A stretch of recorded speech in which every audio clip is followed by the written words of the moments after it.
ಕರ್ನಾಟಕದ ಜನ 136 ಸೀಟ್ಗಳನ್ನು 2023 ಚುನಾವಣೆಯಲ್ಲಿ ಕಾಂಗ್ರೆಸ್ನವರಿಗೆ ಕೊಟ್ಟಿದ್ದು ಒಂದು ಸ್ಥಿರ ಆಡಳಿತವನ್ನ ಕೊಡಬೇಕು, ಒಂದು 5 ವರ್ಷಗಳ ಕಾಲ ಯಾವುದೇ ಗೊಂದಲಗಳಿಲ್ಲದ ಆಡಳಿತವನ್ನ ಕೊಡಬೇಕು ಅನ್ನುವ ಕಾರಣಕ್ಕಾಗಿ 18ರಿಂದ 23ರ ನಡುವೆ ಕರ್ನಾಟಕ 3 ಮುಖ್ಯಮಂತ್ರಿಗಳನ್ನ ಕಂಡಿತ್ತು. 2008ರಿಂದ 2013ರ ನಡುವೆ ಕರ್ನಾಟಕ 3 ಮುಖ್ಯಮಂತ್ರಿಗಳನ್ನ ಕಂಡಿತ್ತು. ಈಗ ಮತ್ತೆ ಕಾಂಗ್ರೆಸ್ನ ಒಳಗಡೆ ಪೂರ್ಣ ಅಧಿಕಾರವನ್ನ ಜನ ಕೊಟ್ರೆ ಇವರು ನಾನು ಮುಖ್ಯಮಂತ್ರಿನ, ಅವರು ಮುಖ್ಯಮಂತ್ರಿನ, ಅವರು ಮುಖ್ಯಮಂತ್ರಿನ, ಇವರು ಮುಖ್ಯಮಂತ್ರಿನ, ಈ ಚರ್ಚೆ ಈಗ ಬಹಳ ಜೋರಾಗಿ ನಡೀತಾ ಇದೆ. ಈ ಚರ್ಚೆಯಿಂದಾಗಿ ನಿಜಕ್ಕೂ ತೊಂದರೆ ಅನುಭವಿಸ್ತಾ ಇರುವಂಥದ್ದು ಕನ್ನಡದ ಜನ, ಕರ್ನಾಟಕದ ಜನ. ಯಾಕಂದ್ರೆ ಆಡಳಿತ ಯಂತ್ರಕ್ಕೆ ಇದು ವ್ಯತಿರಿಕ್ತ ಪರಿಣಾಮವನ್ನು ಬೀರ್ತಾ ಇದೆ. ಹಾಗಿದ್ರೂ ಇವರ ಕುರ್ಚಿ ಕಚ್ಚಾಟ ಹೇಗೆ ಸಾಗ್ತಾ ಇದೆ ಅನ್ನೋದನ್ನ ನಿಮಗೆ ತೋರಿಸ್ತೀನಿ.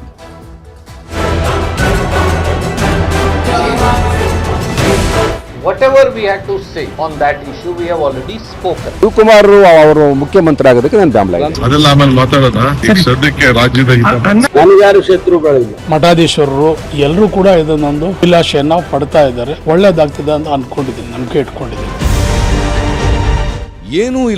ಏನೂ ಇಲ್ಲ ಅಂತಾನೆ ಎಲ್ಲವೂ ಕಾಂಗ್ರೆಸ್ ಕಚೇರಿಯಲ್ಲಿ ನಡೆಯುತ್ತಿದೆ. 2ನೇ ವಾರವೂ ರಾಜ್ಯ ಕಾಂಗ್ರೆಸ್ ಉಸ್ತುವಾರಿ ಶಾಸಕರ ಅಹವಾಲು ಕೇಳುತ್ತಿರುವಾಗಲೇ ಸಿಎಂ ಡಿಸಿಎಂ ದೆಹಲಿ ಪ್ರವಾಸ ಫಿಕ್ಸ್ ಆಗಿದೆ. ಈಗಾಗಲೇ ದೆಹಲಿಯಲ್ಲಿರುವ ಡಿಸಿಎಂ ಡಿಕೆ ಶಿವಕುಮಾರ್ ಕೇಂದ್ರ ಅರಣ್ಯ ಸಚಿವ ಭೂಪೇಂದ್ರ ಯಾದವ್ ಹಾಗೂ ಜಲಶಕ್ತಿ ಸಚಿವ ಸಿಆರ್ ಪಾಟೀಲ್ರನ್ನ ಭೇಟಿ ಮಾಡಿದ್ದರು. ಮೇಕೆದಾಟು, ಎತ್ತಿನಹೊಳೆ, ಮಹದಾಯಿ ಸೇರಿದಂತೆ ಬಾಕಿ ಉಳಿದಿರುವ ಕರ್ನಾಟಕದ ಯೋಜನೆಗಳಿಗೆ ಇಲಾಖೆ ಅನುಮತಿ ನೀಡುವ ಸಂಬಂಧ ಮಾತುಕತೆ ನಡೆಸಿದ್ರು. ನಮ್ಮ ಇರಿಗೇಷನ್ ಇಲಾಖೆಗೆ ನಮ್ಮ ಲೀಗಲ್ ಟೀಮ್ ಎಲ್ಲ ಪಾರ್ಲಿಮೆಂಟ್ ಮೆಂಬರ್ಸ್ಗೆ ಮೇಕೆದಾಟು ವಿಚಾರ ಇರ್ಬೋದು, ಕೃಷ್ಣ ಮತ್ತು ಮಹದಾಯಿ ವಿಚಾರ ಇವೆಲ್ಲ ಕೂಡ ಅಪ್ರೈಸ್ ಮಾಡಲಿಕ್ಕೆ ಅವರು ನಮಗೆ ಸಹಕಾರ ಕೊಡಬೇಕು. ಡಿಕೆಶಿ ಮುಖ್ಯಮಂತ್ರಿ ಆಗಲೇಬೇಕು. ಡಿಕೆ ದೆಹಲಿಯಲ್ಲಿರುವಾಗಲೇ ಆಪ್ತರ ಬ್ಯಾಟಿಂಗ್.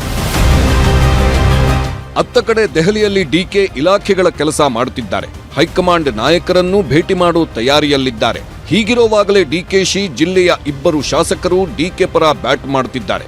ಡಿಕೆ ಶಿವಕುಮಾರ್ ಸಿಎಂ ಆಗಲೇಬೇಕೆಂಬ ಆಗ್ರಹವನ್ನ ಮಗದೊಮ್ಮೆ ಮಂಡಿಸಿದ್ದಾರೆ.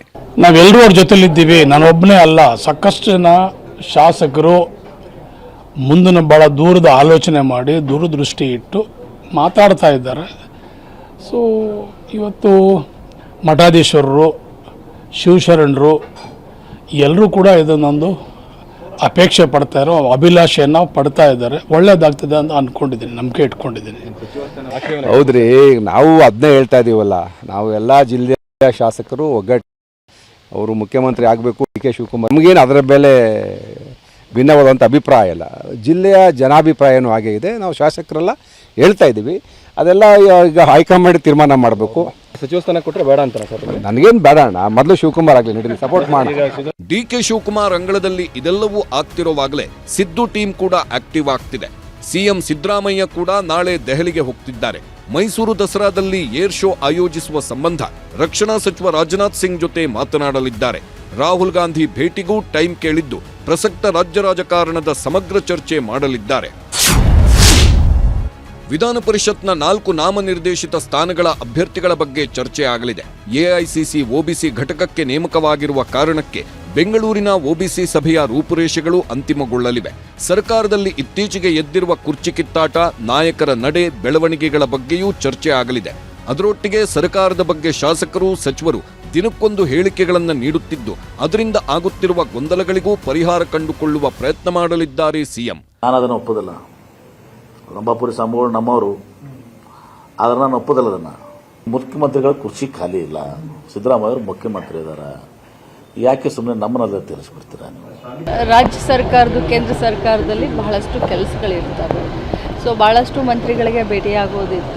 ಸೊ ಸುಮಾರು ಕೆಲಸಗಳಿರ್ತವೆ. ವಿಶೇಷತೆ ಅಥವಾ ವಿಶೇಷ ಬಣ್ಣ ಏನೂ ಬೇಡ, ಕೆಲಸದ ನಿಮಿತ್ತ. ಕಾಂಗ್ರೆಸ್ನಲ್ಲಿ ಸೆಪ್ಟೆಂಬರ್ ಕ್ರಾಂತಿ ಸಂಚಲನ.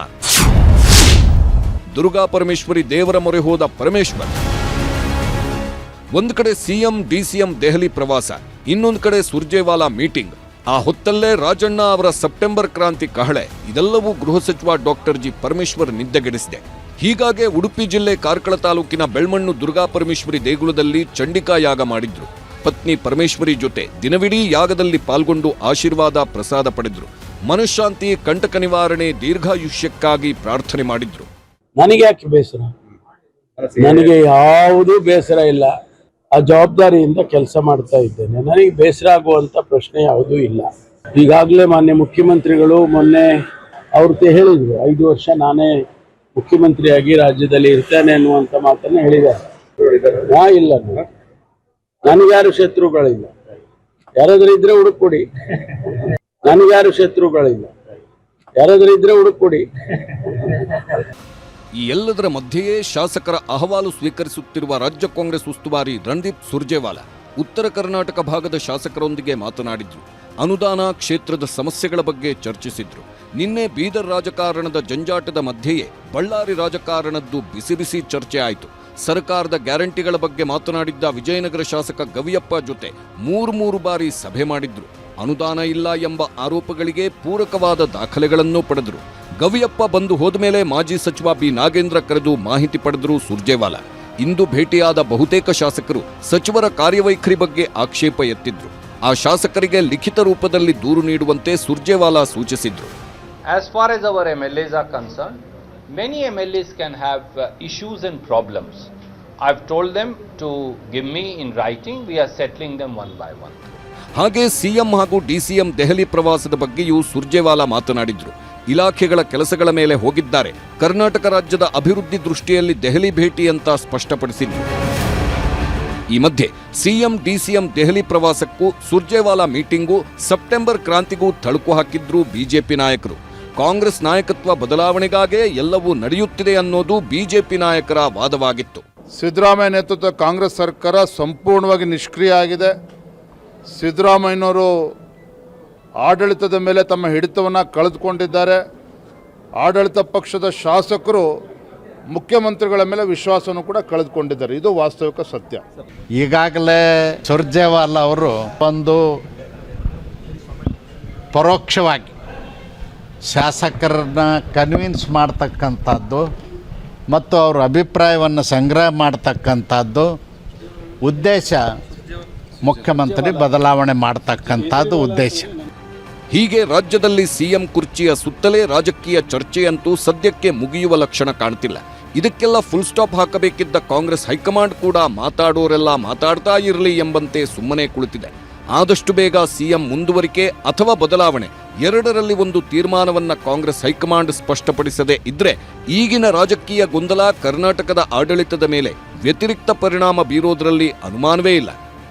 Bureau report, news 18. ರಾಜ್ಯದ ಜನ ಅಧಿಕಾರವನ್ನು ಕೊಟ್ಟಿರುವಂಥದ್ದು ಕರೆಕ್ಟ್ ಆದಂಥ ಆಡಳಿತವನ್ನು ನಡೆಸಿ ಅಂತೇಳಿ. ಆದರೆ ಆಡಳಿತವನ್ನು ನಡೆಸ್ತಾ ಇರುವಂಥವ್ರು ನನ್ನ ಸೀಟು, ನಿನ್ನ ಸೀಟು, ಅವ್ರ ಸೀಟು, ಇವ್ರ ಸೀಟು ತಿಳ್ಕೊಂಡು ಕಾಲ ಕಳೀತಾ ಹೋದರೆ ದಿನ ಕಡಿಮೆ ಆಗ್ತಾ ಹೋಗುತ್ತೆ ಹೊರತು ಜಾಸ್ತಿ ಆಗೋದಿಲ್ಲ. ಸರ್ಕಾರದ ಆಡಳಿತದ ಅವಧಿ ಜಾಸ್ತಿ ಆಗೋದಿಲ್ಲ. ಇನ್ನು ಉಳಿದಿರುವಂಥ ಅವಧಿ ಒಳಗಡೆ ಏನು ಅಧಿಕಾರವನ್ನು ಚಲಾಯಿಸಿರಿ, ಏನು ಕೆಲಸವನ್ನು ಮಾಡಿದ್ದೀರಿ ಅನ್ನುವಂಥದ್ದು ಇಲ್ಲಿ ಭಾಳ ಮುಖ್ಯ ಆಗುತ್ತೆ. ಸರ್ಕಾರ ಯಾವಾಗ, ಯಾಕಂದರೆ ಅವರೆಲ್ಲರೂ ಕೂಡ ಹಿರಿಯ ರಾಜಕಾರಣಿಗಳೇ, ಆದರೆ ಯಾವಾಗ ಇದನ್ನು ಅರ್ಥ ಮಾಡ್ಕೊಂಡು ಕೆಲಸ ಮಾಡ್ತಾರೆ ಅನ್ನೋದನ್ನು ನೋಡಬೇಕಿದೆ.